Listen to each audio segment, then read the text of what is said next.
بسم الله الرحمن الرحيم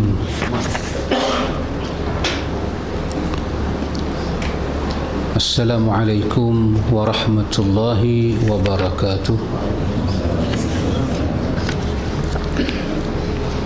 إن الحمد لله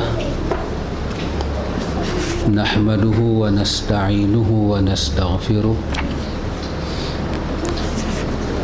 ونعوذ بالله من شرور أنفسنا ومن سيئات أعمالنا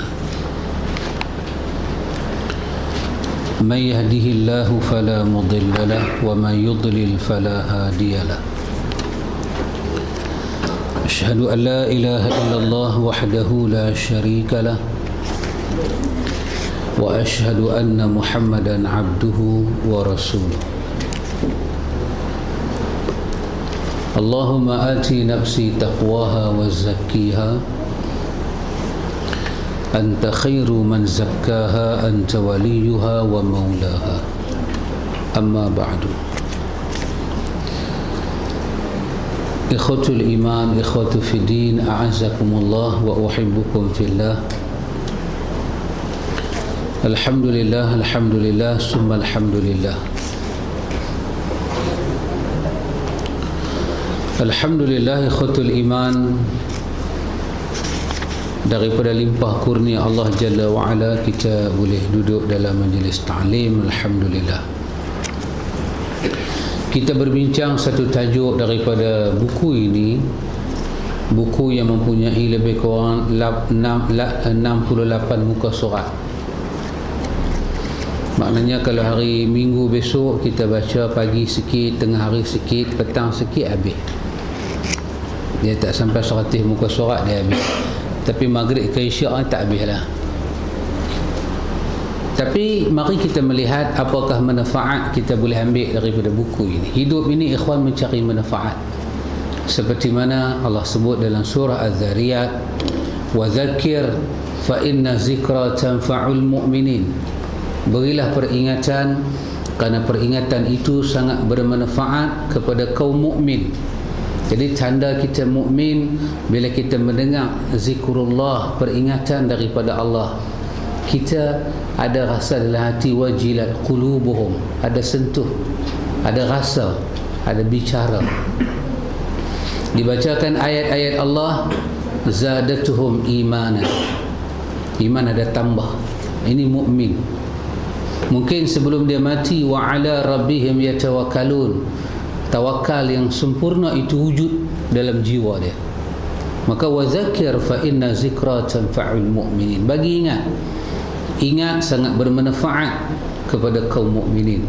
Jadi ayat ini bagi tahu kepada kita ikhwan, yang bermanfaat itu mukmin akan cari yang bermanfaat, yang tidak bermanfaat mukmin akan menjauhkan diri. Ikhwan, tajuk buku kita ini, apa itu sunnah? Apa itu sunnah? Kita cuba ambil manfaat penulis buku ini oleh Al-Fadil Ustaz Abu Muhammad Ibn Salih bin Hasbullah. Dia menabur jasa kepada kita ikhwan. Banyak makalah-makalah dia tulis. Buku ini diambil daripada rumusan. Buku ni diambil daripada rumusan buku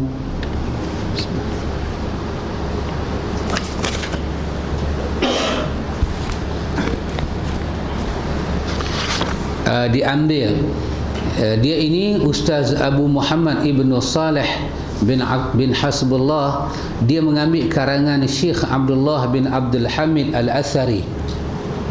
Dia ambil karangan Syekh Abdul Hamid bin Syekh Abdullah bin Abdul Hamid Al-Athari, iaitu Al-Wajiz fil Aqidati Salafus Salih Ahlus Sunnah wal Jamaah. Dia ambil pada buku Arab tu, dia ringkas-ringkaskan menjadi satu tajuk lain pula, iaitu apa itu sunnah.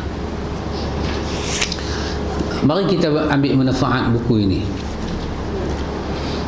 Kita cuba target, kalau boleh baca sekurang-kurangnya, kalau kita boleh baca sampai muka surat 12 sekurang-kurang. Kalau boleh pilih lebih tu cara baguslah. Sekurang-kurang Kalau ustaz tak buat perangai boleh habislah. Kalau ustaz dia buat perangai kurang sikit. Cuba kita tengok muqaddimah yang ada pada muka surat 1. Ada yang bertanya kepada kami, yang mungkin pula di benak kami timbul pertanyaan yang sederhana, apa itu sunnah? Dan apakah saya sudah mengikuti sunnah? Ini soalan-soalan yang dia katalah Ustaz Abu Muhammad Ibn Saleh bin Hasbullah. Dia kata banyak soalan ni orang tanya, dia dengar. Pertama, apa itu sunnah? Yang kedua, kita dah ikut ke sunnah? Maknanya sunnah yang kita nak ikut itu, sunnah yang kita faham apa? Kalau orang tu faham sunnah, masuk masjid ada sunnah, keluar masjid tak ada sunnah, maka dia akan ikut dalam masjid lah. Maka sunnah yang dia nak ikut berdasarkan apa takrif dia. Ini dua soalan yang popular. Mungkin pertanyaan pertama dapat dijawab sekadar memberi definisi. Soalan yang pertama, apa itu sunnah, mungkin boleh dijawab dengan takrif. Akan tetapi pertanyaan kedua, andalah yang akan menjawabnya sendiri. Soalan yang kedua, adakah saya sudah ikut sunnah? Ini siapa tak boleh jawab? Tuan tubuh tu sendiri. Tuan tubuh tu sendiri. Iyakah tak iya? Siapa nak bagi markah? Orang mungkin tahu dan orang mungkin tak tahu. Tapi yang sebenar-benar tahu ikut sunnah tak ikut sunnah, tuan tubuh tu lah. Kata dia, caranya adalah dengan membandingkan diri anda sendiri dengan sifat-sifat ahlu sunnah wal jamaah dan pandangan-pandangannya. Ini yang kita katakan ilmu. Ini yang kita katakan hakikat ilmu. Hakikat ilmu ni apa dia ikhwan? Dia telah tersedia dengan cartanya, dengan syarat dia, dengan dia punya tajuk-tajuk dia. Orang yang nak belajar ilmu tu, dialah boleh tak sesuai diri dengan tajuk-tajuk ilmu tu. Dia boleh masuk satu persatu, dia dipanggil ahlul ilmi, orang ada ilmu. Tapi kalau dia pergi dekat ilmu, dia tak boleh nak pergi. Ada benda dia rasa tak boleh ikut, bermakna dia tak ikut ilmu. Sunnah tu dia ada dia punya kategori, dia punya ciri-ciri dia. Apa itu sunnah? Bagaimana kita nak tahu kita dah ikut sunnah? Ilmu garis satu persatu, satu persatu. Kalau kita boleh ikut dia, bermakna kita ikut sunnah. Apakah anda telah sesuai dengannya ataupun belum? Mudah-mudahan dengan buku kecil ini, dengan izin Allah, dapat membantu anda untuk menemukan jawapannya. Apa itu sunnah dan sudahkah saya ikut sunnah? Pasal itu, sudahkah saya ikut sunnah? Kita, tiap-tiap individu kita. Saya ikut dah lagi, saya ambil tahu dah lagi, saya belajar dah lagi. Dan bukti kata kita tahu sunnah, apa bukti secara knowledge, secara ilmu? Dia, agama dia tak boleh sangka-sangka. Kebanyakan daripada sangka adalah dusta. Dia tak mau sangka. Agama mau fakta. Dalam agama dua sahaja benda yang boleh jadi fakta yang konkret, iaitu Quran dan hadis Nabi yang sahih. Dua saja. Jadi setiap tingkah laku kita, perbuatan kita, cakap kita, kita nak kata sama dengan sunnah, dia kena sama dengan dua sumber yang paling tunjang dan asas ini. Buku ni diambil dan diringkaskan daripada kitab yang berjudul Al-Wajiz fi Aqidati Salafis Salih. Diambil daripada buku karya Syekh Abdullah bin Abdul Hamid Al-Athari dengan sedikit tambahan dari buku lain. Dia nak buat buku ni, buku tu pun dia rojok, buku lain pun dia rojok. Itu muqaddimah dia. Itu muqaddimah. Artinya tuan kitab kita ini ikhwan, dia nak bagi kepada kita satu penjelasan. Dia nak buat satu usaha baik, nak bagi jelas pada kita apa itu sunnah dan bagaimana kita boleh hukum diri kita, kita dah masuk dalam jalan sunnah ataupun belum. Ikhwan, cuba antum tengok kulit hak belakang sekali tu. Ni nama dia, kita baca kulit ke kulit. Belakang sekali tu. Apa itu sunnah? Tidak diragukan lagi bahawa sunnah merupakan kehidupan dan cahaya. Ini sangat menarik. Dia tak bawa definisi lagi, tapi yang ni kita perlu tahu. Apa dia? Tak perlu kita ragukan lagi. Apabila kita sebut sunnah, dia adalah kehidupan. Bila kita bercakap pasal life, life ni apa dia ikhwan? Life ni apa dia? Hidup ni apa dia? Hidup melibatkan makan, minum, bercakap, bercampur, buat, diam, perasaan, emosi, gembira, duka. Itu life, itu hidup. Jadi bila kita terjemah sunnah, kita terjemah sunnah adalah hidup. Hidup siapa? Asal lagi kita tengok hidup siapa. Sebelum kita ada orang hidup, sebelum Nabi Muhammad ada Nabi lain, sebelum Nabi lain ada Nabi lain. Manusia yang pertama hidup Nabi Adam. Jadi bila dia cakap pasal sunnah, dia bercakap pasal kehidupan. Jadi kehidupan siapa yang dia nak cakap ni? Satu kehidupan yang cukup ada nur, ada cahaya. Dengan kehidupan dan cahaya itulah seseorang akan dapat kebahagiaan dan petunjuk. Dengan hidup secara sunnah, dengan hidup, kita kena hidup dengan cara satu hidup. Kalau kita boleh hidup macam cara hidup tu, kita akan dapat cahaya dalam hidup kita, dan kita akan dapat petunjuk, dan kita akan dapat satu bahagia. Sekalipun amal-amal mereka sederhana, akan tetapi apabila mengikuti sunnah, mereka akan tegak. Walaupun kita punya life ni ada medium life, ada sederhana, biasa, tapi hidup kita ni dia akan jadi hidup yang sekali kita akan tengok beberapa ayat Quran yang Quran bagi tahu apa kita dapat bila kita mengikuti sunnah ni. Lepas tu kita tengok balik hidup kita, aku dapat tak benar ni? Aku rasa tak benar ni? Kalau kita belum dapat, kita belum merasa, do something, buat sesuatu. Buat satu perubahan, change your life, ubah diri kita, kembali kepada ilmu, tengok balik tak mana tak kenal. Allah Subhanahu wa taala berfirman, pada hari wajah-wajah putih berseri dan wajah-wajah lainnya menghitam kelam. Itu daripada surah Ali Imran ayat 106. Ibnu Abbas radhiyallahu anhuma menafsirkan ayat Ali Imran ni.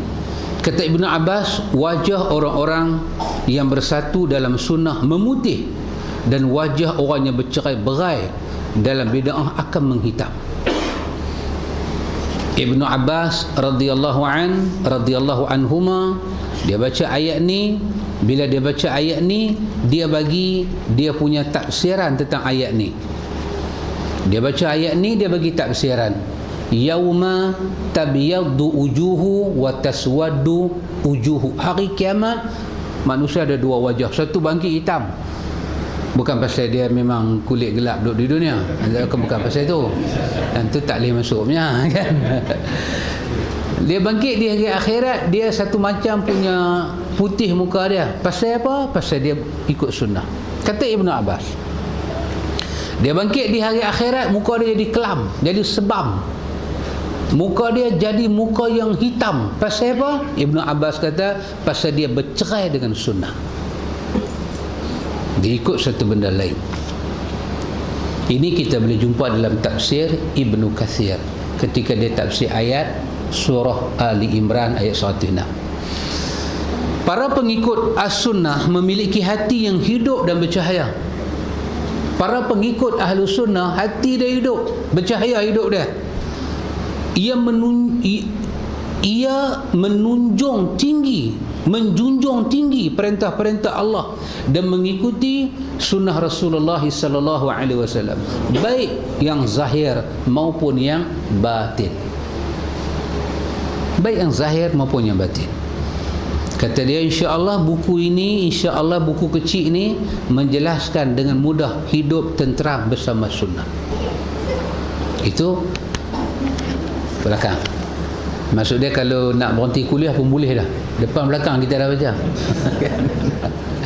Ini memang ada kulit ke kulit kita baca. Pendeknya ikhwan, satu rumusan pendek pada first discussion ini, apa dia? Kita boleh rumus satu benda, kita kena cari satu hidup yang boleh bagi kehidupan pada kita. Penulis kitab kita kata, di antara benda yang boleh menyuburkan hidup kita ialah mengikuti as-sunnah. mengikuti as-sunnah. Sebab bila kita ikut as-sunnah, di hari akhirat muka kita bercahaya. Kita tak ikut as-sunnah, di hari akhirat muka kita kelam, nestapa, gelap, menakutkan, masam jadi muka kita. Di dunia dia kata kita akan dapat tenteram, kita akan rasa hidup ni ada makna, ada benda kita pegang dalam hidup kita. Ketika orang runtuh, umat runtuh, kita pegang, kita betul-betul jadi man of principle. Kita jadi orang yang pegang dengan prinsip. Prinsip yang kita pegang adalah prinsip as-sunnah. Maka mari kita tengok hidup siapakah yang kita nak jadikan sebagai prinsip kita ini. Ikhwan, kita masuk muka surat yang kedua. As-sunnah menurut bahasa. Lafaz as-sunnah menurut bahasa diambil daripada kata sanna yasinnu atau sanna yasunnu. Kedua-dua perkataan ini diambil daripada masdar yang sama, diambil daripada kata kerja, kata terbitan, root word yang sama, iaitu sanna. Makna dia sannal amr adalah menjelaskan suatu benda. Itu dari segi lughah. Ini kayanya bahasa Arab.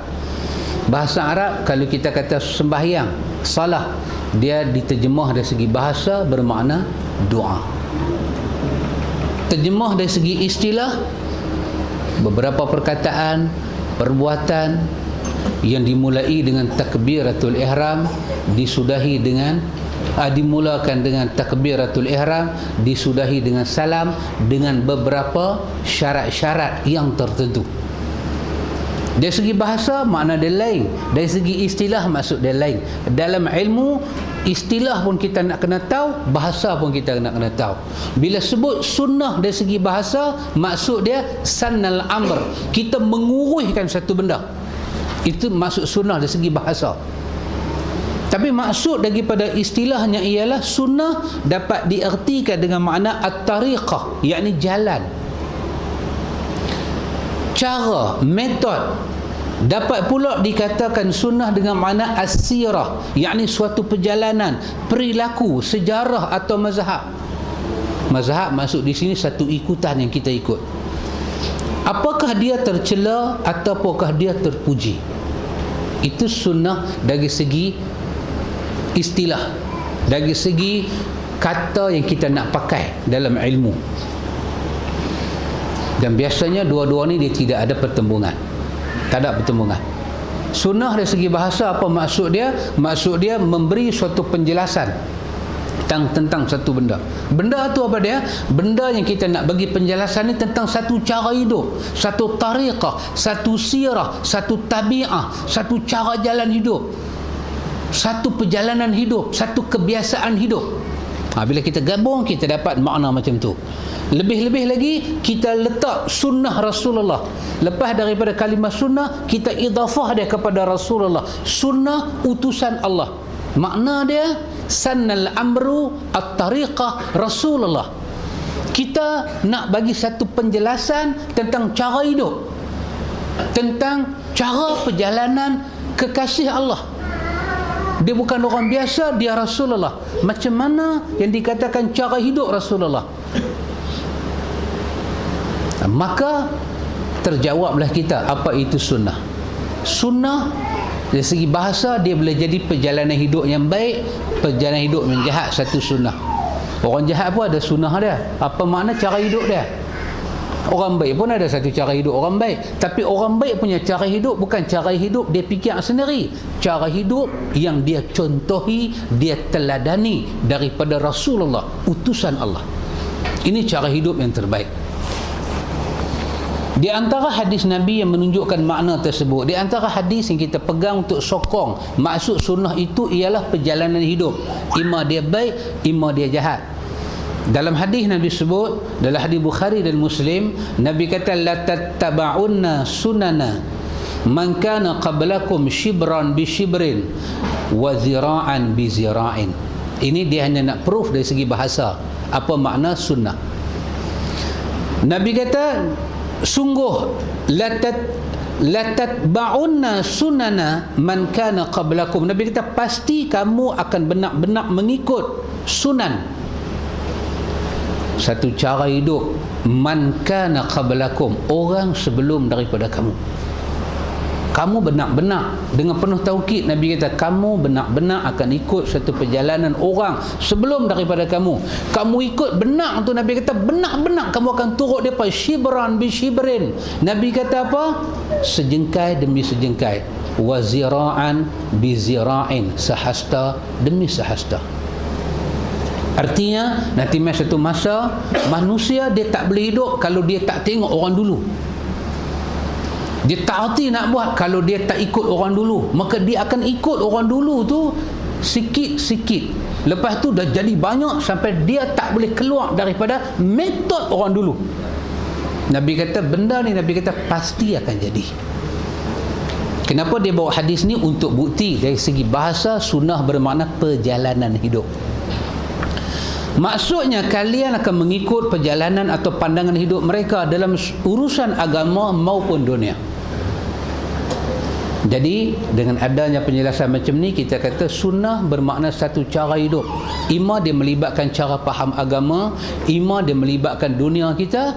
Dengan kita bermetodkan, dengan kita menggunakan suatu moto hidup nak contoh satu-satu orang, bermakna kita contoh dia, kita telah pun mengikut sunnah kawan tu, cara hidup kawan tu.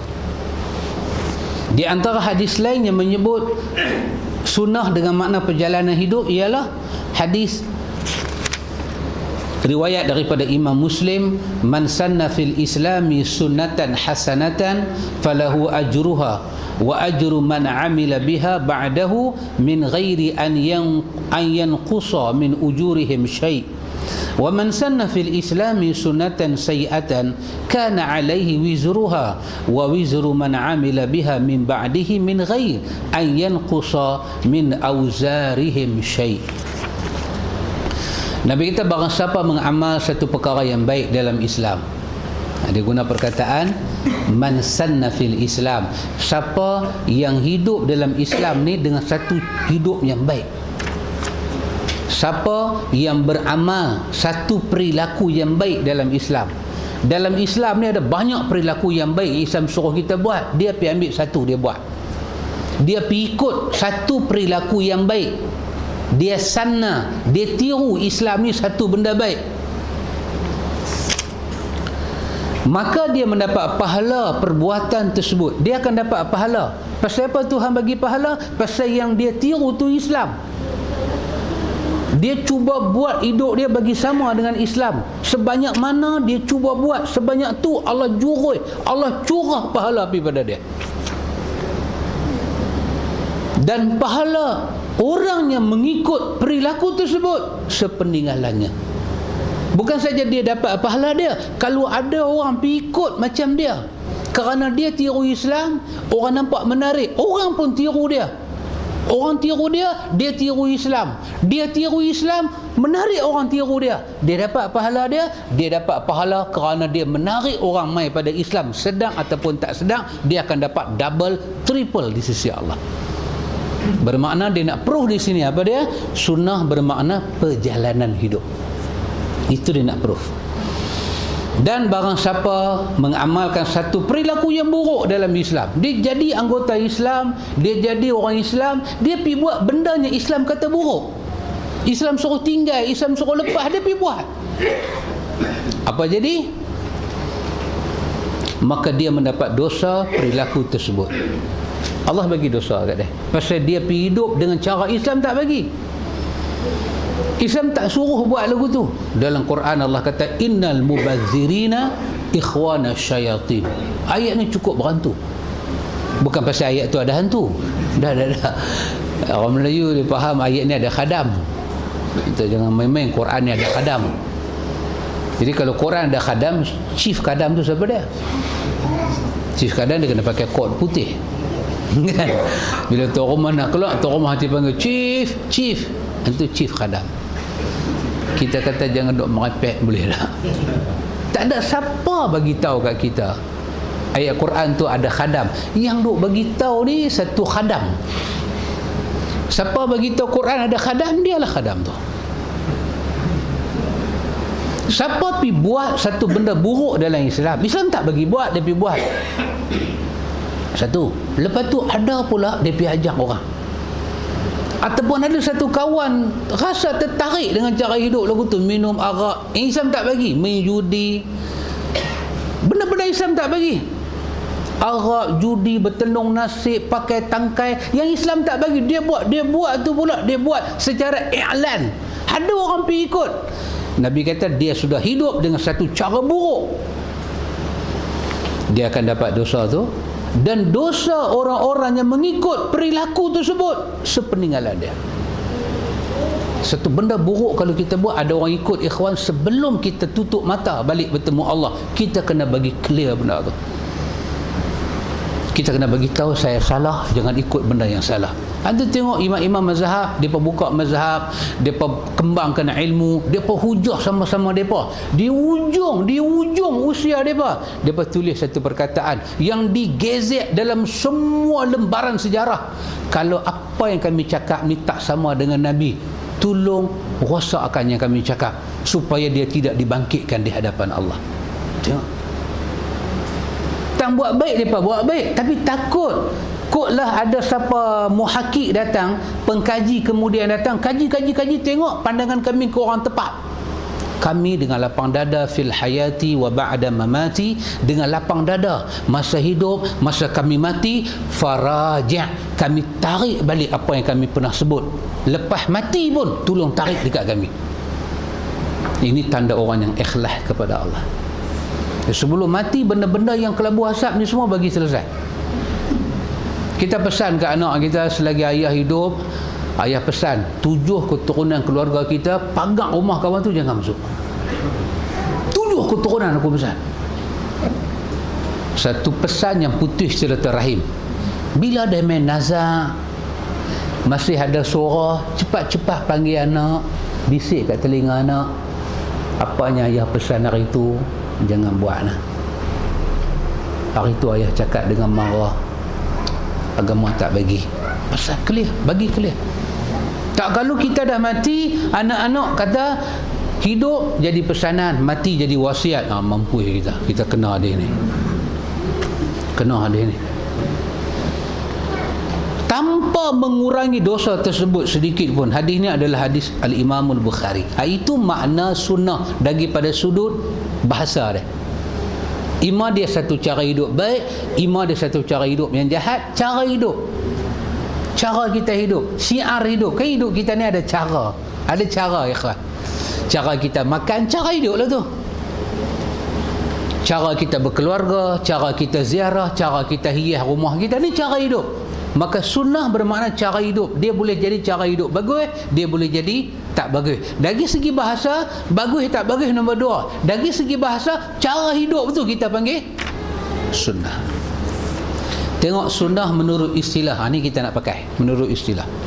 Lafaz as-sunnah menurut istilah adalah petunjuk yang telah dilakukan oleh Rasulullah sallallahu alaihi wasallam dan para sahabatnya. Dia mai dah. Dia kecilkan maksud tu. Tadi maksud dia besar. Lah dia kecil. Ini sebenar-benar yang kita nak pakai. Apa itu sunnah? Ni sunnah. Itu sembang orang muda kan, otak bagus kan, balik sembang orang kawan-kawan, apa dia sunnah? Dia tu kata sunnah ni kira semayang pakai serban lah. Apa tu lah mamak tu mai tak mai. Sunnah bukan semayang pakai serban. Sunnah ni cara hidup menurut bahasa. Bagi kita ada bahasa pula. Lah ada sunnah baru. Mana sunnah bahasa? Itulah yang tak mau mengaji. Sunnah ada 2 istilah.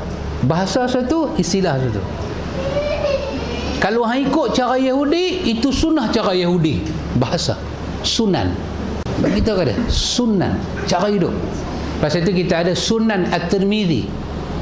Sunan At-Tirmizi, maksud dia Imam Tirmizi mengumpulkan hadis-hadis yang bersifat cara hidup. Cara semayang, cara puasa, dia buka bab zakat, bab ambil ayat semayang, bab batal wudu, cara hidup Nabi. Sunan Tirmizi. Tirmizi menghimpunkan cara semayang yang Nabi buat. Al-Bukhari buat Sahih Bukhari. Dalam cara hidup Nabi itu, yang mana diterima secara ada suatu endorsement, dia namakan Sahih Bukhari. Maka bila sebut sunan, dia suatu benda yang besar. Bila kita kecilkan dia, cara hidup Nabi, maka sunnah bermakna cara hidup Nabi yang para sahabat tengok. Tak ada sunnah ya kawan yang kita boleh skip sahabat, tak ada. Ni saya nak cerita satu sunnah ni, dengar elok-elok tapi Abu Bakar pun tak apa tahu. Hei, Bakar mana ni? Bakar Juah ke Bakar Siddiq ke?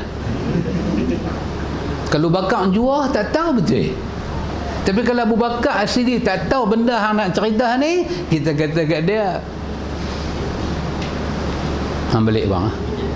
Tak ada satu sunnah kita boleh cerita kita skip sahabat. Pasal sahabat itu, sahabat adalah ladang yang Nabi jadikan mereka untuk mendidik sunnah. Daripada Allah kepada Jibril, Jibril kepada Nabi, Nabi supply pada sahabat. Baik. Maka baik berupa ilmu, akidah, perkataan maupun ketetapan. Maka dia benda yang besar daripada Nabi tentang ilmu. Ilmu apa Nabi cerita, tentang akidah, kepercayaan hidup dalam agama, tentang apa lagi, cara cakap, cara kita say hello to somebody. You nak say hello to somebody macam mana? Jigit ke dia? Jigit. Bolehlah tu sunnah siapa? Dia masuk sunnah juga, tapi sunnah siapa? Sunnah Nabi bukan say hello macam tu. Sunnah Nabi Assalamualaikum, satu tangan kita suar. Assalamualaikum, satu tangan kita suar. Dua biji mata kita ni, ada mata putih, ada mata hitam, melekat pi kat mata hitam dia. Mata hitam kita pi mata hitam dia. Mata putih kita pi mata putih dia. Dia jegir kita, kita jegir dia. Bukan jegir ajak bertumbuk, dah. Jegir rahmah, kasih sayang. Jangan kita kata Assalamualaikum, dia pun jawab Waalaikumsalam, tangan kita bagi, mata kita tengok WhatsApp. Ini bukan cara Nabi. Ketika itu kita dah keluar daripada perjalanan Nabi. Kita dah pakai satu sunnah sendiri punya sunnah, sendirian berhad. Kita dah cok dah. Itu yang kita habaq tadi, di habaq mula tadi, hanya kita sendiri boleh jadi saksi kepada diri kita, kita ikut ke tak ikut. Orang tanya, kita boleh bagi macam-macam apa? Excuse. Pasal apa hang buat lagu ni? Hang tak tahu. Okey, kawan tu kata tak tahu. Hang tengok zahir, hang nak hukum aku. Hati aku sunnah lah, walaupun subuh aku tak bangkit tadi, sunnah lah. Dia lah. Tapi betul-betul dia tahu. Pasal tu knowledge cukup penting untuk jadi hakim menghukum diri kita sendiri.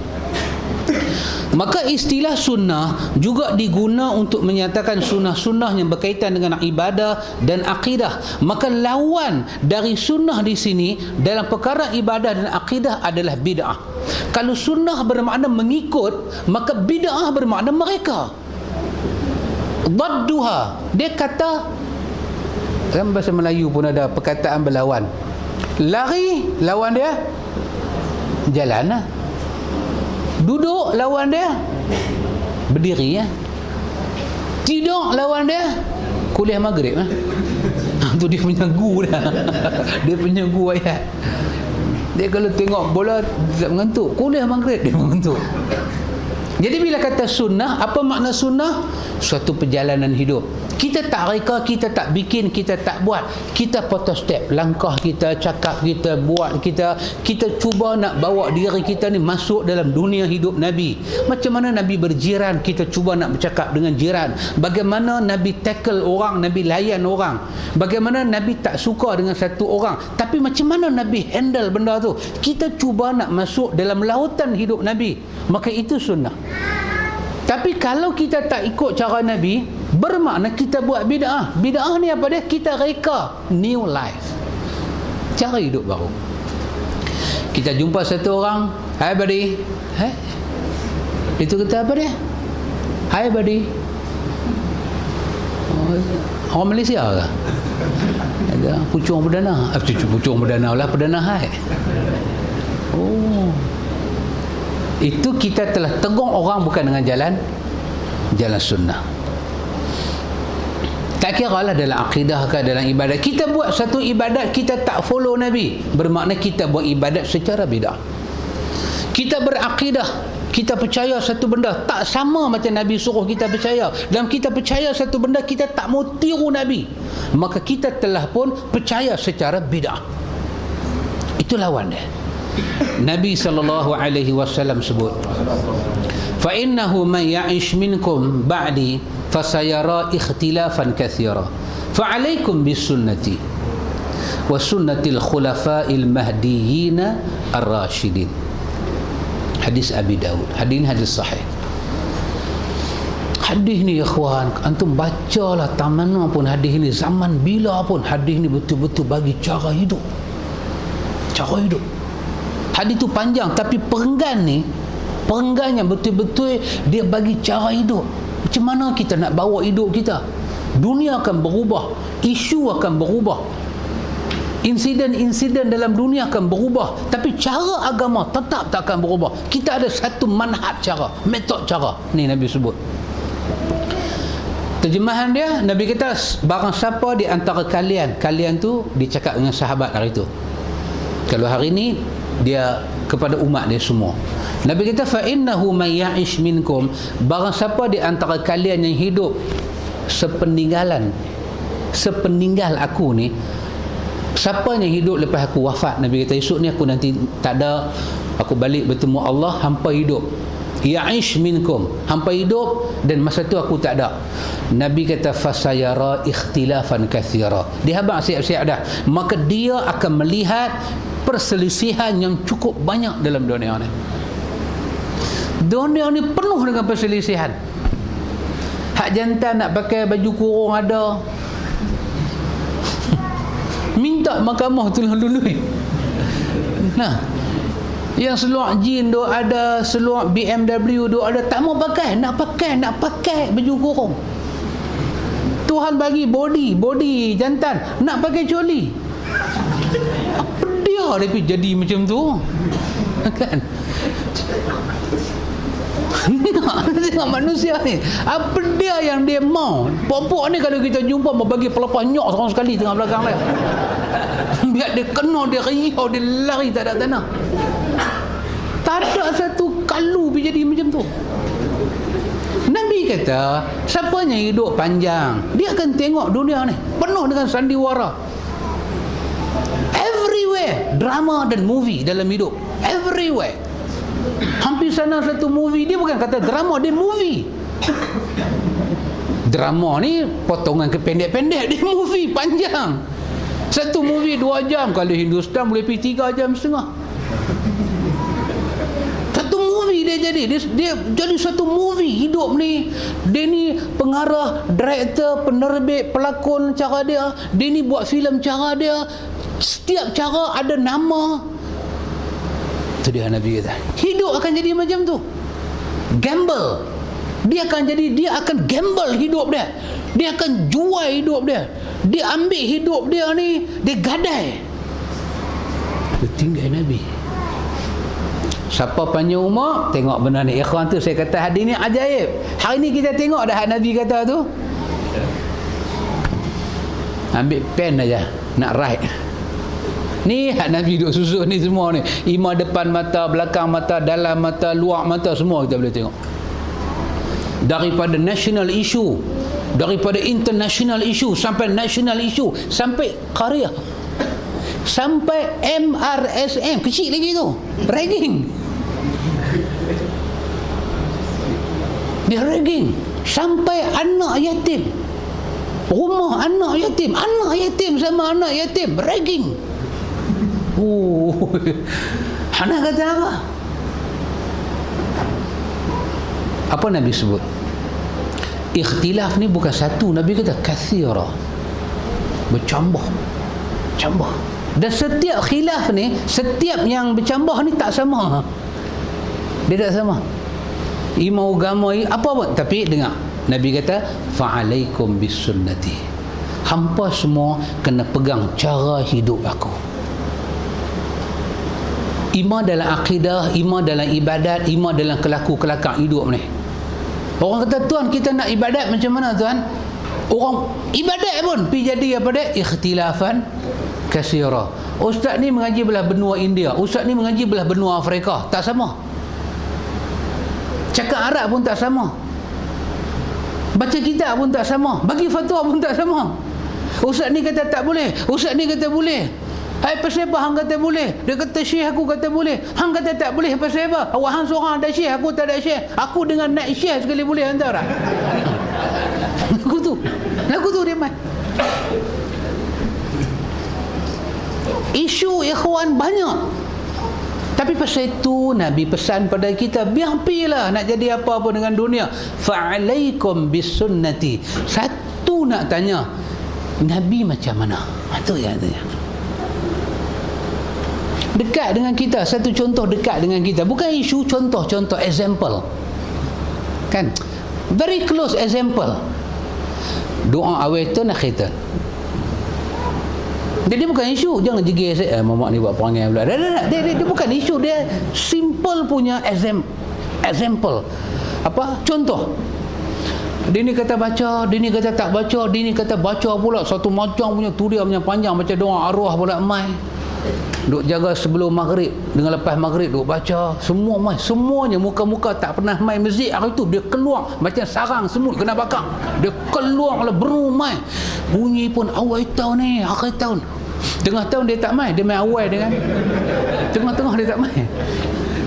Okay, it's not the issue. Okay, mai lah macam mana? Mai dengan satu sebab apa dia? Sebab nak mengaminkan doa. Somebody say, okay, alright, tak ada salah apa. Somebody kata no, jadi isu kan. Hadis ni ajak apa? Dengan very honestly, fa'alaikum bisunnati. Muharram ni Nabi jumpa sampai 23 tahun. 23 kali Nabi jumpa Muharram. So you prove it. Dalam mana-mana riwayat Nabi baca, pasal Nabi kata fa'alaikum bisunnati, ikut cara aku. Kita kena ada satu dada yang terbuka dengan Nabi, bukan dengan orang ni. Orang tadi terpecah jadi dua ni. You ask some ustaz, okay, go in. Pasal apa go pula ustaz? Geset go, dia kata. Dah ready, geset go. Apa lagi nak tunggu-tunggu? Siapa nak pergi dulu? Bos pergi dulu. Kan? Dia habaq siap dah. Tu nyahabaq tu jin besar tu. Siapa nak tanam? Bos tanam dulu. Pasal budak Nora ni keras. Dia habaq siap dah. Budak Nora ni keras. Bos tanam. Dah baju semua buka, dompet-dompet jaga, lari. Siapa nak lari? Bos lari dulu.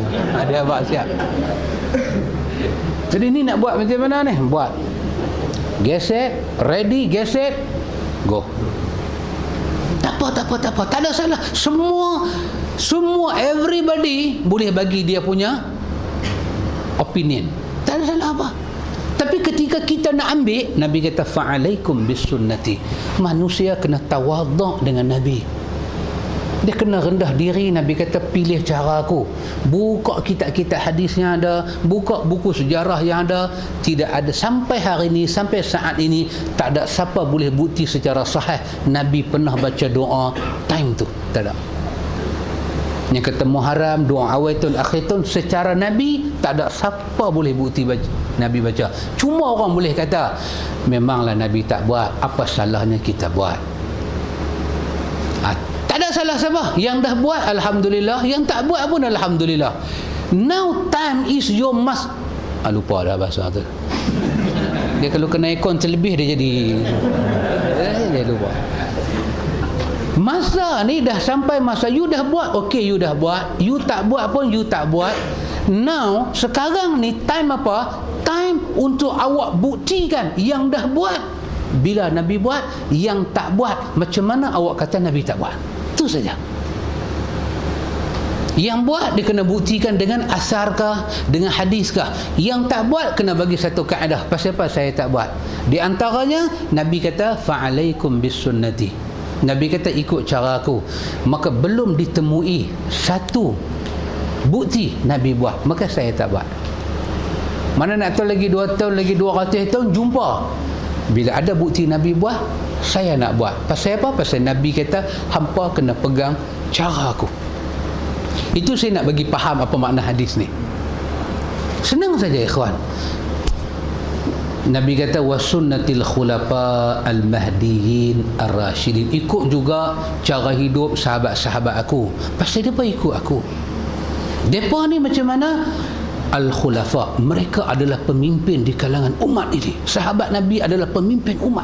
Abu Bakar lepas Nabi wafat, dia pimpin 2 tahun dia pimpin kerajaan Madinah. 2 tahun dia adalah pemimpin umat. Dia bukan pemimpin Madinah, dia bukan pemimpin Arab, dia bukan pemimpin Jawa ke siapa. Dia pemimpin umat. Datang Umar Al-Khattab, pemimpin umat, hampir 10 tahun Sayyidina Umar memerintah. Depa ni Nabi kata pemimpin. Yang aku nak bagi tahu al-mahdiyyin, Allah telah campak kepada mereka petunjuk pasal depa ambil agama daripada aku. Ar-rasyidin, mereka ini adalah orang yang terbimbing, Nabi kata. Ini dia. Maka daripada sini ikhwan, kita dapat daripada pukul berapa tadi? 7 berapa kita buat kuliah? 8.20 baru dapat rumusan dia. Baru muka surat 5, cadang 12. Baru muka surat 5 dapat rumusan apa itu sunnah di sudut bahasa dan apa itu sunnah dari sudut istilah. Dalam Quran Ikhwatul Iman bercambah ayat berkenaan dengan sunnah. Setiap kali kita jumpa kalimah Rasul di dalam Al-Quran, maka maksud dia sunnah. Wahai orang-orang yang beriman, ta'alah kamu kepada Allah, ta'alah kamu kepada Rasul. Setiap Rasul itu adalah Rasulullah. Mereka utusan Allah. Maka Allah bagi satu cara hidup ke mereka, yang mereka kena ajak kaum mereka datang kepada mereka. Itu sunnah. Kalau orang kata saya tak jumpa pun satu ayat dalam Quran cerita pasal sunnah, kita kata kawan ni memang bukan kata mata dia buta, dengan hati dia pun buta. Tak nampak. Pasal kalimah Rasul ni berlambak dalam Quran. Bila disebut wa yu'allimuhumul kitaba, disambung dengan wal hikmah, maka bila depan kitab, belakang hikmah, semua ulama tafsir dan ulama usul setuju. Hikmah setelah kalimah al-kitab adalah sunnah. Rasul adalah sunnah. Sebab kalau tak ada Rasul, mana ada sunnah? Maka bercambah ayat. Dalam ayat 2 daripada surah Muhammad, juga menarik dalam ayat 2 daripada surah Muhammad, Allah sebut, Allah kata walladzina amanu wa amilus salihat wa amanu bima nuzila ala Muhammad wa huwal haq min rabbihim kaffara anhum sayiatihim wa aslaha balahum. Oh, dah siap ayat ni. Allah kata, dan orang-orang yang beriman kepada Allah dan beramal saleh. Orang yang beriman dan beramal saleh. Hak menariknya ikhwan, kita bukalah kita tafsir mana pun di atas nama platform tafsir Ahlus Sunnah wal Jamaah. Bukalah. Bila sampai ayat orang-orang yang beriman dan beramal saleh, tengok tafsir yang paling mudah dengan kita, yang kita biasa dengar, tafsir Jalalain. Ini tafsir yang sangat mudah. Sangat mudah. Dia tak bawa panjang-panjang, dia bawa apa yang kita perlu faham saja. Qurtubi, Ibnu Katsir, Tabari, detail. Daripada tafsir saya sebut nama Jalalain sampai tafsir paling tua dalam dunia ilmu ni, Tabari. Tabari dikatakan ketua bagi segala tafsir. Lepas tu turun Qurtubi, turun Ibnu Katsir, turun tafsir-tafsir yang lain. Bila sampai ayat macam ni, walladzina amanu wa amilus salihat, dan orang-orang yang beriman dan melakukan amal saleh, mereka sepakat menafsirkan amal saleh apa dia? Apa-apa yang mereka boleh buktikan daripada Nabi, maka itu amal saleh. Walaupun dia kecil nampak, walaupun dia besar nampak, dia amal soleh. Contoh rambut. Kerana yang kata simpan rambut ni, bagi kepala kita ni ada rambut, Nabi buat. Ni rambut pendek macam kita duk pakai ni, Nabi pernah ada rambut pendek lagu ni. Lepas tu Nabi biar panjang sampai cuping telinga. Panjang sampai cuping telinga, Nabi biar panjang lagi sampai pakai bau. Ujung rambut Nabi ni jatuh atas bau. Bila rambut atas bau ni nak turun mai ke lengan, Nabi potong. Nabi tak benarkan dia turun mai tang lengan, dia biar tergantung atas bau. Baik, yang kata amal soleh ni apa dia? Satu orang dia simpan bagi ada rambut, dia ingat dalam kepala dia, ya Allah, aku buat lagu ni pasal benda ni pernah ada pada diri dan hidup Nabi hang. Maka kerana Nabi pernah simpan rambut dengan 3 tahap macam tu, kita memilih satu daripada 3 tu, maka bila kita simpan rambut, dia jadi amal soleh. Boleh tak kita simpan rambut tak jadi amal soleh? Boleh. Bila cara kita simpan rambut tak ikut Nabi.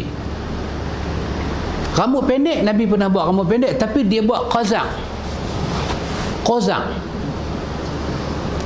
ni apa dia? Dia pergi dekat mamak ke kedai mana salon ke, dia kata ni, sini bagi nombor 1, tengah bagi nombor 3. Nama dia qazak. Dia jadi macam mana apa, Mu'tan tak cukup bulu tu, balik ni ada bulu, balik tak ada bulu. Mu'tan masam tu. Mu'tan ni rambutan kan. Orang Penang panggil Mu'tan. Sini panggil rambutan. Dia singkat sedap, Mu'tan. Mu'tan. Buah Mu'tan tu dia jadi macam tu. Ataupun buah apa macam Mu'tan tu yang masam-masam tu, pulasan. Buah pulasan. Bila kita potong rambut, tepi-tepi ni kita habaq ke tokek rambut, kita kata bagi nombor 1.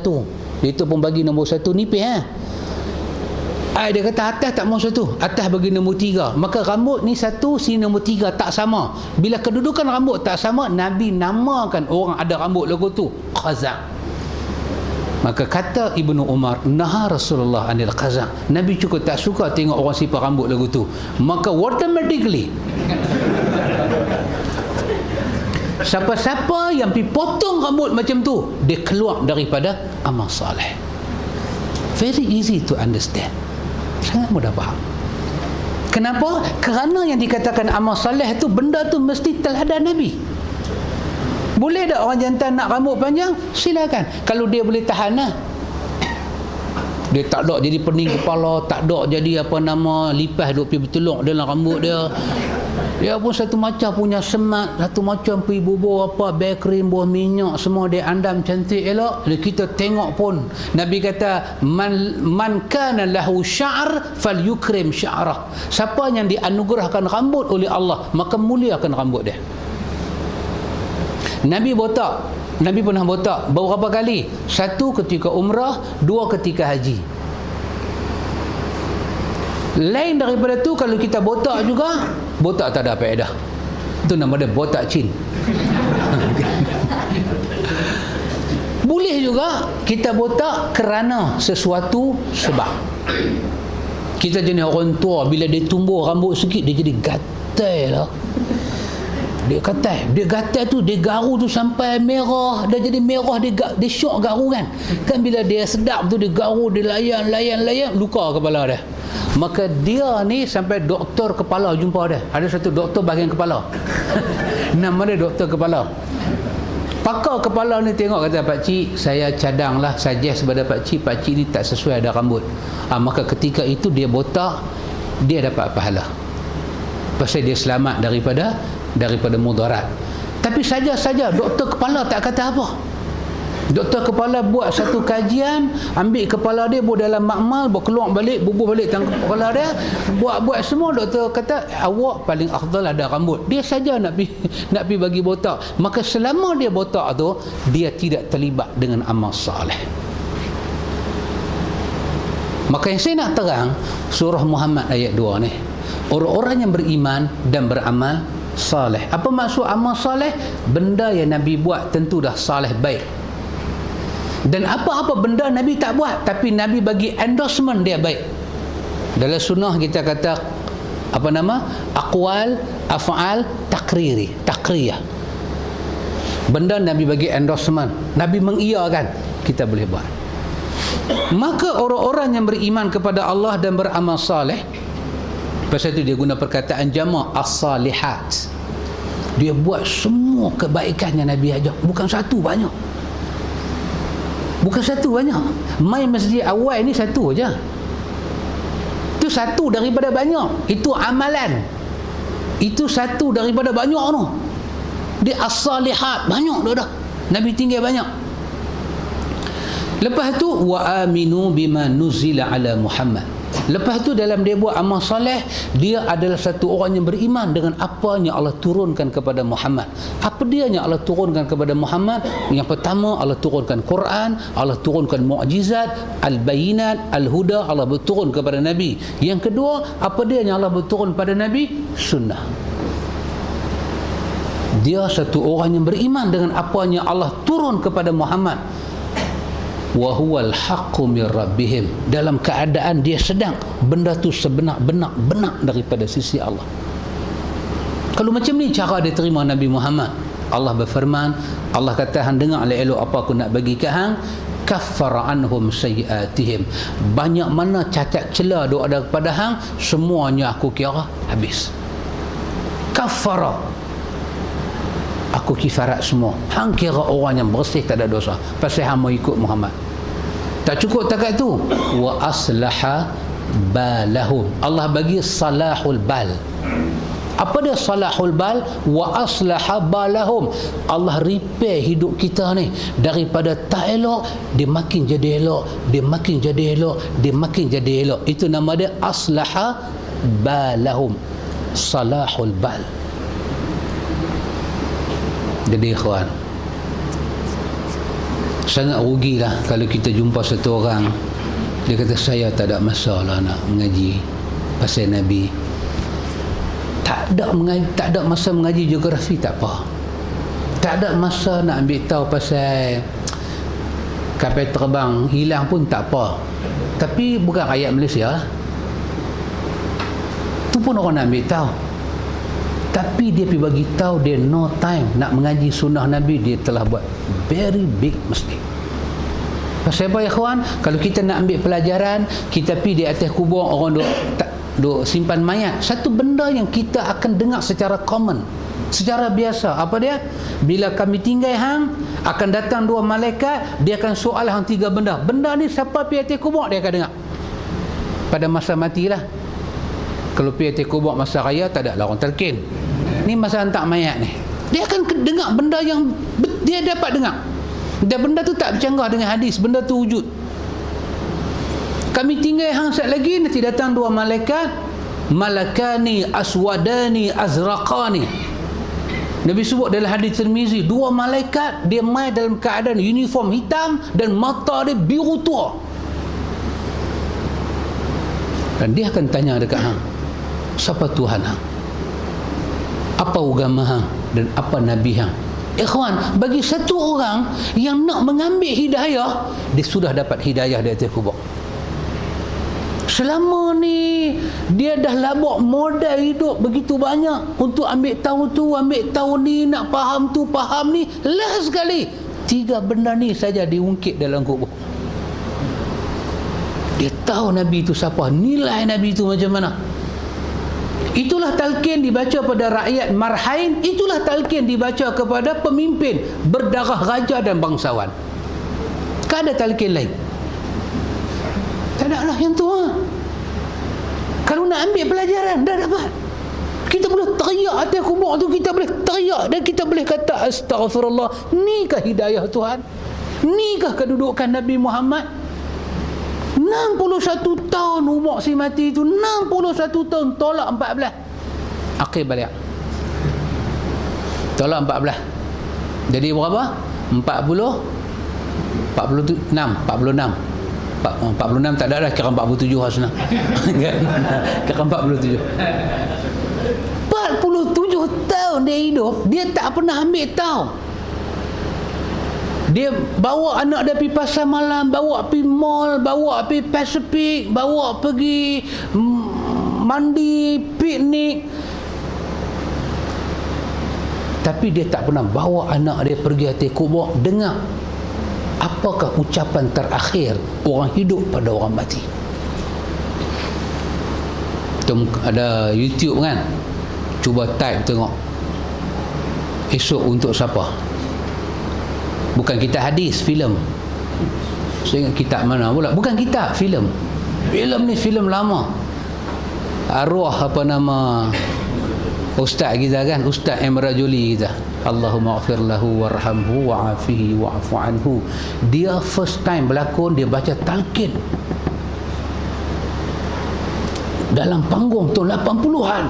Cuba antum tengok talqin dia. Orang ambil filem short tu dalam 5 minit, dia talqin tu bubuh dalam YouTube. Antum tengok dengan serban, dengan baju Melayu dia pakai, dia baca talqin. Kita ada tengok dalam filem tu, aduh ya Allah, kalau lagu ni kah mati, aku tak mau isap rokok dah.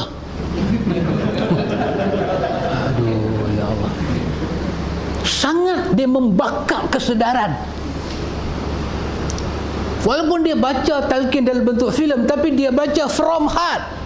Maka dia baca daripada hati, maka tempat jatuh juga hati. Heart to heart. Jangan main dah, jangan main. Kita nak ambil hidayah, dapat dah hidayah. Kalau kita dengar orang tua-tua dulu pula baca doa pada orang mati, lagilah dia picit kesedaran tu. Orang tua-tua dulu akan baca satu doa atas kubur, Allahumma bihaqqi Muhammad wa ali Muhammad alla tu'azib hadzal mayt. Oh, dia baca doa tu. Doa ni dalam perukunan ada.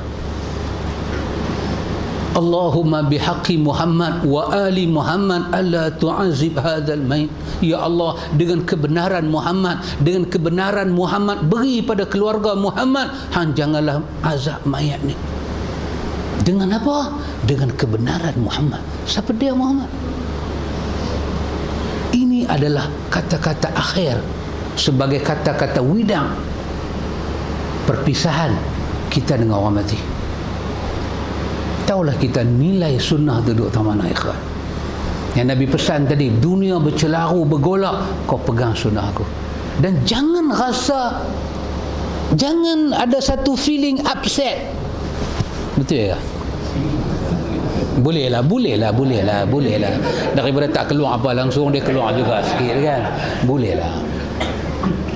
Jangan ada rasa sedih, jangan ada rasa hina diri, jangan ada rasa kita ni salah kerana kita nak pegang cara Nabi.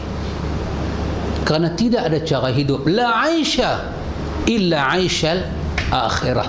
Tidak ada hidup melainkan hidup di akhirat. Ya Allah, berilah kehidupan kepada Ansar, berilah kehidupan kepada Muhajirin. Nabi baca doa pada masa bila? Masa perang Khandaq. Jadi orang yang ikut Nabi ni, ikhwatul iman, diberi banyak ganjaran oleh Allah Jalla wa'ala. Ya, ada soalan ke nak tanya? Ni baru round pertama. Ada soalan kan nak tanya? Ni kita masih duk bincang pasal istilah-istilah kita nak faham. Apa maksud ikut hadis, apa maksud ikut sunnah. Ini dia punya maksud dia, ikhwatul iman. Dia saya ingat kalau Allah nak bagi hidayah pada kita, sependek ni punya penerangan pun kita boleh faham. Kita boleh faham. Dia ada 68 muka surat, tolak 5, 63. Maknanya 63 tu pertemuan akan datang. Dia tak boleh pergi panjang sangat. Takut bila dia pergi panjang sangat, dia jadi macam tadi duk nampak ada faham, dia lajak sampai pergi 9 terus tak faham. Apa dia mamak ni kata tadi ya? Terus tak faham. Ya pakcik. Assalamualaikum warahmatullahi wabarakatuh. Saya sikit Ustaz. Ya cik. Sunnah. Ya. Sebab yang kita lalui lah sekarang ni, semua mengaku ahli sunnah wal jamaah. Jadi tentang pelajaran sunnah yang Ustaz sebut itu sunnah yang berdasarkan kepada Nabi Muhammad dan sahabat-sahabatnya. Apa bezanya sunnah itu dengan sunnah yang diakui oleh orang kita ini? Kita pun ahli sunnah wal jamaah. Apa beza ke tidak? Ya. Apa yang saya faham daripada ceramah-ceramah ustaz dalam YouTube, ahli sunnah yang kita ikut ni sebenarnya adalah setakat Nabi Muhammad dan sahabat-sahabat yang terpimpin sahaja. Tapi hari ini orang fahamkan semua ulama-ulama yang ada hari ini yang mengaku ulama, semua pendapat dia, fatwa dia pun sunnah, kena ikut juga. Macam mana Pak? Tadi itu yang pertama. Ya. Yang kedua saya nak tanya sikit tentang kemuskilan saya lah. Kemuskilan saya dalam apabila ada hadis tu saya tak mengerti lagi. Dia kata apabila kamu nak bersembahyang, sempurnakanlah wuduk kamu. Kemudian berdiri menghadap kiblat dan takbir. Jadi yang nak tanya ni tentang sempurna. Kemudian dalam ayat surah Al-Maidah ayat 6 ada sebut cara-cara sempurnakan wuduk. Tentang yang lain tu sama, tapi tentang sapu kepala tu berbeza. Hari ini sebab ada orang tepuk kiblat, kemudian ada sapu telinga berbeza kali. Tapi itu biasa, mana-mana pun kita tengok biasa. Tapi kalau tengok ayat Quran surah Al-Maidah ayat 6 tu, dia kata sapulah kepala kamu. Dan contoh yang dibuat dalam yang dia ada dalam hadis pun, yang Nabi buat sapu kepala dulu, tarik ke belakang, tarik ke depan dan sekali ke telinga. Jadi macam mana nak membetulkan keadaan tu. Jadi kalau dia buat lain daripada cara sapu telinga, adakah ini dinamakan sempurna wuduk? Sebab kalau sempurna wuduk, kalau tak sempurna wuduk, semayang orang tu boleh dia tak sah atau tidak. Sebab sempurna wuduk tak sempurna, tak ikut Nabi, tak ikut ayat Tuhan. Assalamualaikum. Assalamualaikum warahmatullahi wabarakatuh. Wallahu ta'ala alam, hanya Allah Maha mengetahui. Kita katakan sunnah tu, kalau kita faham sunnah dengan makna bahasa, maka ikut siapa pun boleh jadi sunnah. Yang kita belajar tadi dah. Segi bahasa dia sangat luas dia pergi. Tapi kalau kita balik pada istilah, sunnah ni dia kita kena spesifikkan dia.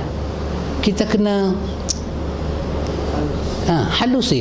Kita kena letak satu wilayah dia. Sunnah Nabi, sunnah sahabat. Pasal apa kata sunnah sahabat? Pasal Nabi sebut, Nabi bagi satu pengesahan sahabat.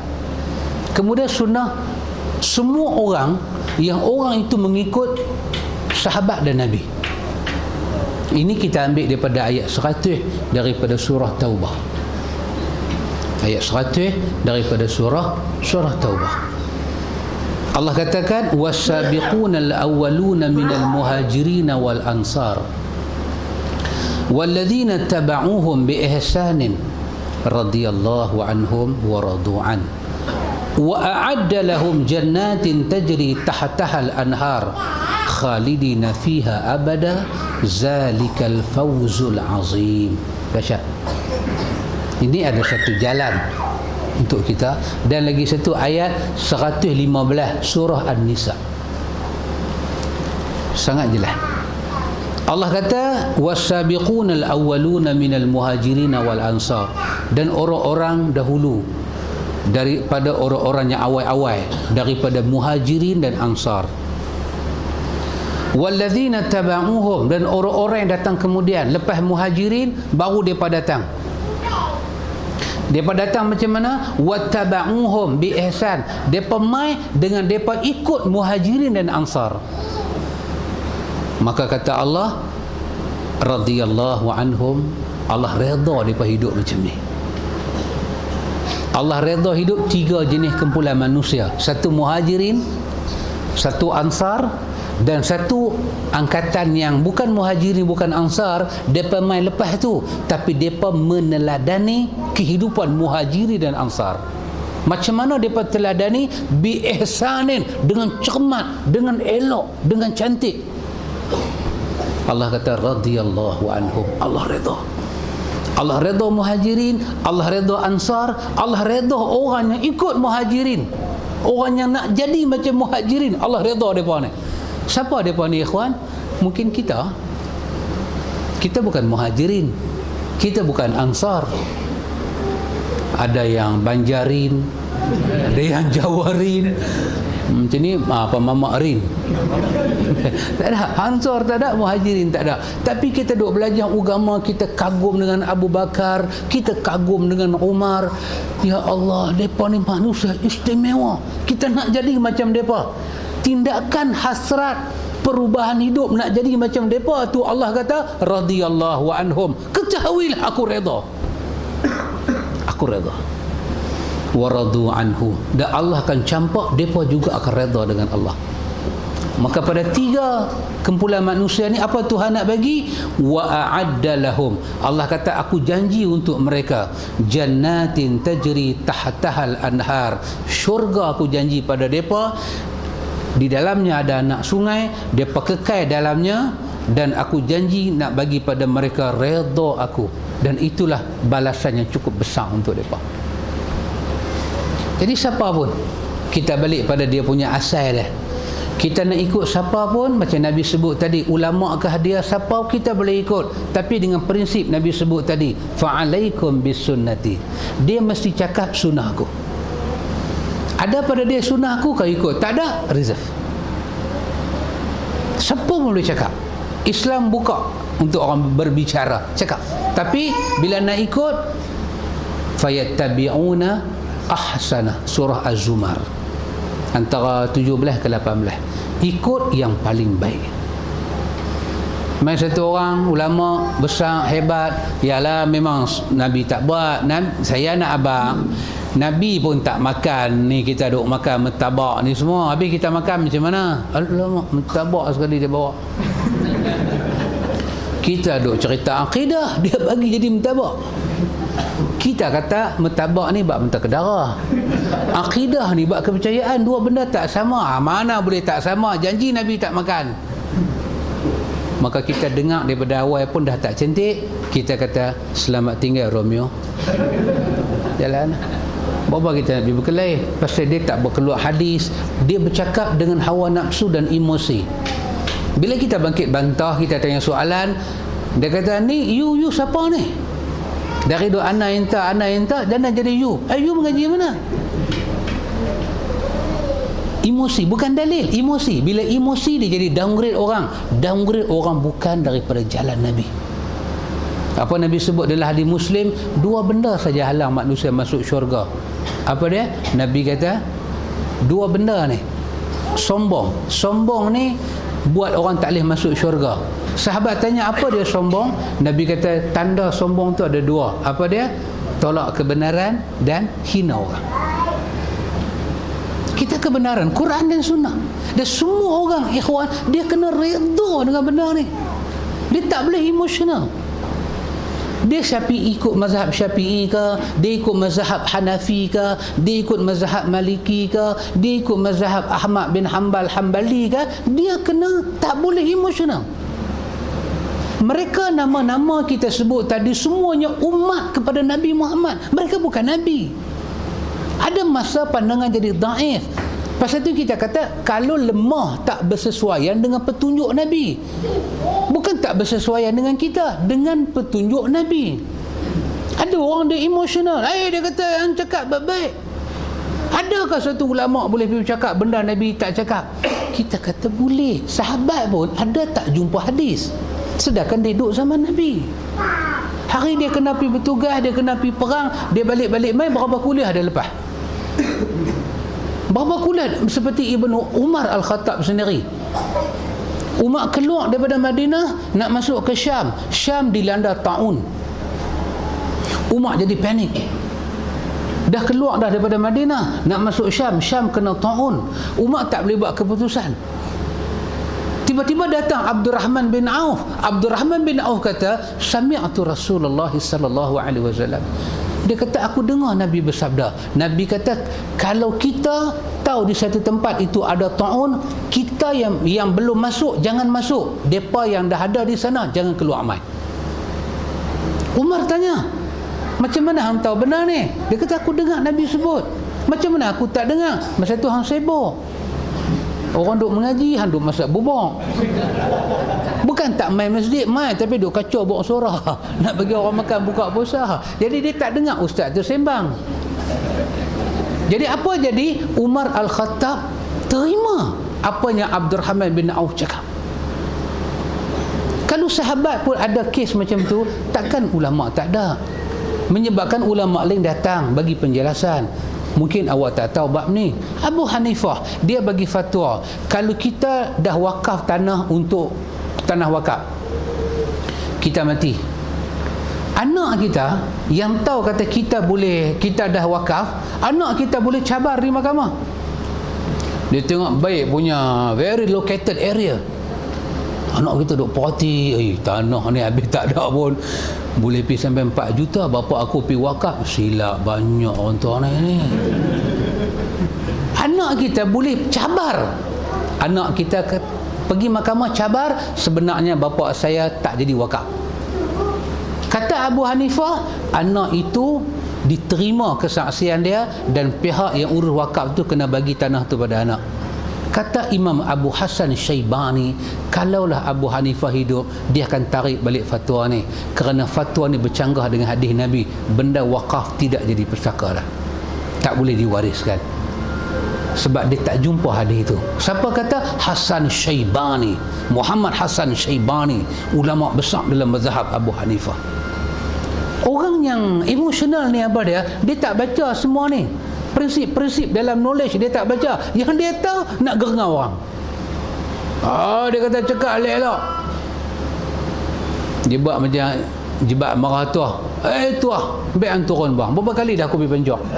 Ni dah 7 kali ada rasa terkucing nak keluar tuah. Ni aku tahan tuah. Dia buat lagu tu. Bila dia buat lagu tu, dia tak akan jumpa kebenaran. Sikap ahli sunnah nak dengar Quran, nak dengar hadis Nabi, kerana dua ni kita panggil nas. Buku nama ulama bukan nas. Yang ni kita kata apa dia? Kita panggil supplement knowledge. Dia bacaan-bacaan tambahan, cara satu ulama faham. Tapi nas apa dia? Quran dan hadis-hadis yang sahih. Surrenderlah kita dengan dua benda ni. Saya ingat boleh nah. Wallahu ta'ala alam. Maksud daripada sempurna wudu ni pada ikhwan, kita ambil wudu secara sempurna, kita basuh dengan cantik-cantik. Macam Nabi kata ambil wudu semayang, tapi kalau hari Jumaat Nabi kata ambil itu bagi cermat sikit, pasal hari ini hari Jumaat. Jadi kalau selalu duk ambil ayat semayang, buka ayat brum, dia keluar macam bomba nak pergi pada rumah orang tu, brum kata dia keluar. Hari Jumaat pelan sikit, tadah tangan ayat, sapu muka bagi rata, bukan wah-wah cermat. Wah-wah lain, lepas jurus lagi, muka besar tu jadi besar tu kecut. Itu wah-wah. Ini bukan wah-wah, cermat. Ayat semua bagi kena cantik, elok. 3 kali. 1, 2, 3. 4 tak mau. 4 dia masuk dalam syaitan. Ini sepakat ulama fiqh cakap. 3 cantik, elok. Sapu kepala pun macam tu. Ulama kita kata sekurang-kurang maksud sapu kepala ni, letak tangan atas kepala, telah tercapai maksud wamsahu. Tetapi Nabi SAW suka basuh kepala ni dengan 3 cara. Sapu muka, boleh tak kita sapu muka sekali? Boleh, ada riwayat. Kita nak bagi jadi 2, boleh, ada riwayat Tirmizi. Kita nak bagi komplek 3, boleh, riwayat Bukhari tak ada. 4 tak ada, riwayat tu riwayat kita sendiri. Tak ada 4, tak ada. Semua sepakat 4 daripada amalan syaitan. 1. Basuh tangan pun macam tu. Basuh 3. Bila mai satu nak sapu kepala, hadis-hadis Al-Mughirah bin Syu'bah cerita satu hari Nabi nak basuh kepala ni, wamsahu maksud dia sapu kepala. Nabi buka kepiah dia, Nabi letak atas lantai, serban dia semua dia buka, dia bagi tangan dia basah, dia pegang daripada depan, dia tarik semua pergi belakang, dia tarik mai pula, dan sekali cover up sekali dengan telinga. Itu hadis Al-Mughirah bin Syu'bah. Nabi suka macam tu. Quran kata wamsahu ru'u sakum kan, bi ru'usikum kan, Quran kata. Maka Nabi tunjuk yang kata wamsahu tu macam mana. 2 tangan dia ni, dia bagi ada ayat, dia letak depan, 10 jari ni dia tarik pergi belakang, dia mai balik depan, sekali terus dengan telinga. Cak. Dia buat lagu tu. Satu cara. Cara yang kedua, Nabi buat macam mana? Dia tolak serban dia pergi belakang, dia basuh lagu tu. Dia basuh lagu tu, dia tarik balik serban dia mai, dia sapu air ke atas serban. Dua cara. Nabi buat. Dia buat. Cara yang ketiga macam mana? Cara yang ketiga, dia ambil air tu, dia bubuh ke atas serban aja. 3 cara ni sabit daripada riwayat. Tapi cuma dibahas cara mana yang kerap Nabi buat. Yang kerap dia buat yang pertama dan yang kedua. Tapi yang ketiga dia pernah buat untuk menunjukkan boleh buat. Jadi yang tu sekali je dia tak buat 3. Basuh muka 3, basuh tangan 3, kepala sekali dengan telinga sekali je dia buat. Lepas tu basuh kaki 3 kali. Pernah pula satu masa dalam hadis Tirmizi cerita Nabi ambil ayat semayang. Nabi ambil ayat semayang. Dia buat macam mana? Dia start dengan gelang tangan ni kan. Pergelangan dia basuh. Habis-habis dia basuh gelang tangan dia semua, terus dia basuh muka. Dia basuh muka 3 kali, tangan 3 kali, ni semua 3 kali. Dia sapu kepala sekali, baru dia masukkan air dalam mulut, berkumur, dan baru masuk air dalam hidung, baru dia basuh kaki. Pernah ada riwayat lagu tu dan sahih pun kita boleh buat. Dan dalam Tirmizi pula dia buat mai lagi satu riwayat yang sahih. Pernah Nabi buat macam mana? Dia basuh muka 3 kali, dia basuh tangan 2 kali, dia sapu kepala sekali, dia basuh kaki 3 kali. Dia buat lagu tu. Dia buat 3, 2, 1, 3. Boleh, bukan nombor ekor. Dia punya tu. Jadi apa ulama sunnah buat kesimpulan, apa dia satu benda yang Nabi pernah buat. Kadang-kadang dia buat lagu ni, kadang-kadang dia buat lagu tu, kita pun mau macam tu. Kadang-kadang kita macam ni, kadang-kadang kita macam ni. Pernah sekali Nabi sembahyang dia pakai serban macam ni semua, dia sembahyang Zuhur. Ada dalam fikih sunnah Syed Sabit. Dia sembahyang Zuhur. Kan Nabi orang Arab, kadang-kadang dia pintai buat serban ikat kan, kadang-kadang dia buat lagu tu, cara orang Arab. Hari tu dia nak sembahyang, dia rasa panas kot, dia ambilkan serban semua, dia letak tengah dengan kepiah-kepiah, dia buka, dia sembahyang kosong kepala. Pernah dia buat. Kita kalau tu imam pergi buat lagu tu, alamak, buta perut, pergi buang kepiah, buta perut tu. Dah, Nabi pernah buat. Nabi pernah buat. Jadi apa yang pernah Nabi buat, dia jadi sunnah. Dan ulama tak bahas tentang dhaif dia. Ulama kata okey, benda ni okey. Maka nanti kita belajar dalam dunia diwanul hadis, dunia dikumpulnya hadis, bumi Spain, bumi Andalus. Semua ulama hadis di Andalus tak pakai kepiah, tak pakai sorban. Kepala dia berdogoi lagu tu kosong ah. Kalau di sinilah ustaz pergi jadi imam baca khutbah kepala berdogoi lagu ni, lemak dah mamak buat perangai pula. Dia pun nanti kutuk. Tengok tak apa, yang baik kalau yang metal mana mai brutal sikit, tengok dajjal mana, dajjal tu dia panggil, tanda kiamat. Jadi pasal benda tu wujud dalam agama, kita buat kadang-kadang sekali. Kita rasa tak ada fitnah apa, makmum-makmum ni semua orang mengaji agama. Kat kepiah tak sebelah sembahyang. Kepiah bawa, bukan tak bawa, tak kepiah. Kalau orang tak faham tak boleh lah kan. Awak tu imam ni tak betul ke? Dah cantik tadi, comel dah pakai, pi buka lagu ni punya tak betul pun jadi imam di atas. Otak macam mana ni? Report terus Jaiz. Tukar tu imam. Pasal apa kena tukar? Pasal buang kepiah. Ini satu benda yang pernah wujud, kita pun buat lagu tu. Kadang-kadang kita buat. Kita nak pergi kerja pakai kepiah, silakan pakai. Ada hari kita nak tak mau pakai, boleh tak pakai. Nak pakai terus pun boleh, silakan. Tapi dalam hati kita ingat kata menjunjung sunnah Nabi. Mudah-mudahan Allah bagi pahala kepada kita. Boleh aja nah? Wallahu a'lam. Ya sahabat. Satu soalan Ustaz. Ya sahabat. Pandangan Ustaz. Ya.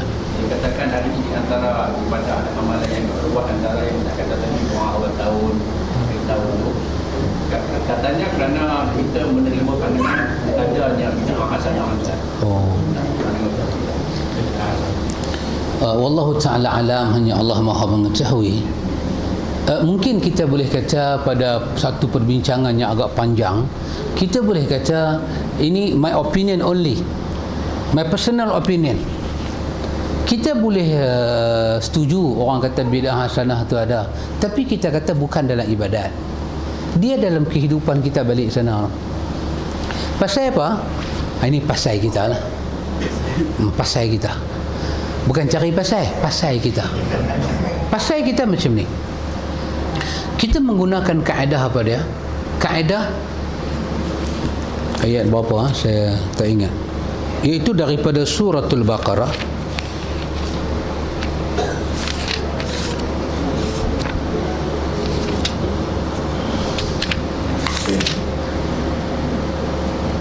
Ayat 29, ayat 29 daripada suratul Baqarah, itu Allah Ta'ala berfirman, wa huwa alladhi khalaqa lakum ma fil ardi jami'a summa istawa ila samai. Jadi poin dia tak mana? Huwa alladhi khalaqa lakum ma fil ardi jami'a. Dia Allah telah menjadikan untuk kamu semua benda dalam dunia untuk kamu. Dalam dunia ni, pasir ke, awan ke, air ke, api, orang tu kata api apa? Api macam mana? Api, air, angin, tanah. Kira yang tu kira dia cover up semua lah tu. Tak payah cerita rumput, duri keman, tak payah cerita. Semua tu dia masuk dalam tu. Pasal unsur alam ni dia 4. Ada mai pada api, ada mai pada tanah, ada mai pada air, ada mai pada angin. Dia tak payah cerita ikan soto, ikan bilis, cerita panjang. Abang, api, air, apa tadi? Api, tanah ni semua. Rokok daripada api lah, dia masuk dalam tu semua. 4 sekali dia masuk. Baik. Semua ni Allah buat, Allah kata apa dia? Khalaqa lakum ma fil ardi jami'a. Semua ni aku buat, aku nak bagi ke hangpa. Bila ada ayat ini, maka Allah bagi tahu dunia ni untuk kita. Maka ulama usul buat kaedah, dalam dunia ni tak ada siapa boleh larang kita nak makan sesuatu, tak ada siapa boleh larang kita nak buat sesuatu, tak ada siapa boleh larang kita nak pakai sesuatu, sehingga Allah yang buat dunia, dia sendiri larang, baru terlarang. Kita boleh setuju tak kaedah tu dengan ayat tu? Allah buat dunia dekat kita, maka kita tak boleh menghalang kebaikan dunia sampai pada kita, melainkan terhalang kebaikan tu apabila Allah kata tak boleh makan, Allah kata jangan pakai, baru tak boleh pakai. Maka dalam usul dia pakai kaedah apa dia? Al-aslu fi syai'i al-ibahatu. Asal dalam dunia ni semua boleh, sampai nas kata tak boleh, baru tak boleh. Kita nak makan satu ikan, ikan tu dia main muka macam singa, badan dia main macam siput babi, ekor dia main macam mana ekor lembu. Kita pun tak tahu nama apa nak panggil. Boleh makan tak? Boleh makan. Pasal apa boleh makan? Ni duk ada 3 centuman. Apabila Allah larang, baru boleh. Kita kata tak boleh makan, tak ada larangan, jalan. Cuma tekak kita ni boleh tak boleh tu aja lah. Orang utara kata lan.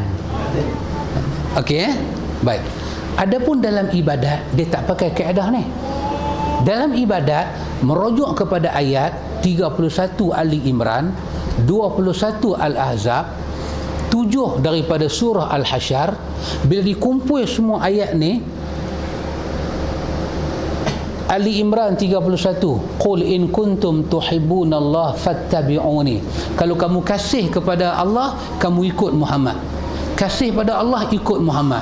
21 Al-Ahzab, laqad kana lakum fi rasulillahi uswatun hasanah. Sesungguhnya kami buat kepada kamu Rasulullah ini contoh. Apa dia? Uswatun hasanah, supreme, uswatun hasanah. Al-Hasyr 7, wa ma atakumur rasulu fakhuzuhu wa ma nahakum anhu fantahu. Apa yang Rasul bagi kamu ambil, yang dia larang kamu tinggal. Berdasarkan ayat ini tercipta dalam ibadat ni satu kaedah, yang mana Nabi ajak dia jadi ibadat, maka dia adalah ibadat. Yang mana Nabi tak ajak, dia tak boleh capai martabat ibadat. Pasal Allah kata follow dia. Maka tercipta kaedah ibadat itu pada asal tak ada, sehinggalah agama bawa dalil kata dia ada, barulah dia ada. Maka dengan dua kaedah ni ahlu sunnah pakai. Apa yang Nabi buat itu agama. Ayat 3 surah Al-Ma'idah kata, aku sempurnakan agama aku cukupkan nikmatku, aku sempurnakan untuk kamu agamamu, aku cukupkan nikmatku untukmu, aku redha Islam agamamu. Kat siapa ayat tu turun? Dekat Nabi Muhammad. Very clear ayat ni, kesempurnaan tu ada kat Nabi Muhammad. Maka mesti kita bertanya, every single, setiap perincian yang kita nak buat tu, Rasulullah macam mana? Dia sembahyang tak 2 rakaat, dia sembahyang tak sunat nisfu Sya'ban, dia tak buat, aku tak buat, pasal dia supreme. Fattabi'uni, ikut dia. Dia bagi ambil, dia tinggal, dia suruh tinggal. Maka kita kata dalam ibadat tak ada bid'ah hasanah, dalam urusan dunia ada bid'ah hasanah. Ni duk cakap ni kira dunia kita. Jangan siapa pergi kata kamera ni tak boleh pakai. Sampai ayat kata dilarang pakai kamera, baru tak boleh pakai. Pasal buat dunia untuk kita. Manakala buat ibadat kena tiru Nabi. Dunia tak payah tiru Nabi. Allah kata aku buat untuk hang. Manakala ibadat hang kena tiru Nabi. Pasal tu ada ayat sembahyang macam Nabi, haji macam Nabi, umrah macam Nabi, puasa macam Nabi. Ku anfusakum wa ahlikum nara, pelihara diri kamu dan keluarga kamu dari neraka. Macam mana Muhammad pelihara diri dia dan keluarga dia daripada neraka? Nabi kata sebaik-baik kamu dengan sebaik-baik orang adalah baik dengan keluarga. Akulah orang yang paling baik dengan keluarga. Oh, dahsyat. Jadi my personal opinion, kita tak boleh terima dalam ibadat ni ada bid'ah hasanah. Kita tak boleh terima. Nabi sembahyang tanpa usalli, dengan rela hati kita tinggal usalli. Dengan rela hati. Pasal apa? Huwa Rasulullah. Siapa dia kita nak ganti dengan Nabi? Ustaz, sorry ya. Sorry Ustaz, sorry ya. Betul Nabi tak pakai usalli, tapi saya tengok yang usalli ni Tok Wali. Yang usalli ni Tok Wali. So macam mana Ustaz nak cakap? Tak apa, dia wali pun baik pikat dia lah, dia jadi wali. Tapi Nabi tak buat. Quran suruh ikut Nabi, bukan ikut wali. Habis wali tu tak ikut Nabi ya? Mana saya Nabi tahu? Tanya dia. Don't ask me. Tanya dia. Ayat Quran suruh ikut Nabi. Martabat dia patut dikasihi. Tuhan mencipta alam telah percaya pada dia. Takkanlah kita manusia ni tak percaya kat dia. Tuhan telah percaya bagi agama kat dia, takkan kita tak percaya. Benda yang Tuhan percaya, takkan kita tak percaya. Sempurna cara dia. Kalau ada orang nak buat cara lain, kita tak ada hak larang dia. Pasal kita berada pada satu negara demokrasi. Apa orang mau kita kena kasih. Itu nama dia demokrasi. Jadi kita tak boleh marah dia, itu hak dia. Dia sebagai rakyat yang mengundi 21 tahun ke atas, dia boleh mengundi siapa-siapa yang dia mau. Cuma kita sekadar memberi penjelasan. Itu saja. Lebih dah, korang dah. Kita kata kita tidak bersetuju dengan keadaan itu. Saya teringat satu Syekh akan sebut. Apa Syekh kata? Katalah dalam diri kita ni ada satu jengkai benda, yang sejengkai benda tu ada pada diri kita, yang kita tahu sejengkai itu kita terlebih daripada Nabi sejengkai aja, bukan satu hasta, sejengkai sikit. Sebagai contoh, rambut Nabi paling panjang untuk laki-laki atas bau. Rambut dia ni panjang sejengkai ke bawah. Sejengkai lah. Kalau bukan sampai macam rambut perempuan, dia mayam diulik itu panjang sangat. Sejengkai saja. Patut rambut atas ni dia turun sejengkai. Saya ingat lagi Syekh kata, sesungguhnya ketahuilah yang lebih sejengkai itu bila lebih nampak kata tak ikut Nabi, sejengkai itu langsung tidak akan bermanfaat kepada kamu dunia dan akhirat. Buangnya sejengkai itu, dia kata. Carilah yang bermanfaat, iaitu apa dia? Exactly follow Nabi. Ini proses ikhwatul iman, proses. Wallahu ta'ala alam. Ikhwan, kalau tanya lagi dia pergi 9.30. So kan saya ingat cukuplah takat tu, supaya diberkati Allah dunia sampai akhirat. Subhanallah, subhanakallahumma wa bihamdika asyhadu an la ilaha illa anta astaghfiruka. Allahumma rabbana atina min ladunka rahmah wa hayyi lana min amrina rashada. Wassallallahu ala Muhammad wa ala alihi wa sahbihi ajma'in. Walhamdulillahi rabbil alamin. Illa liqa. Barakallahu fikum.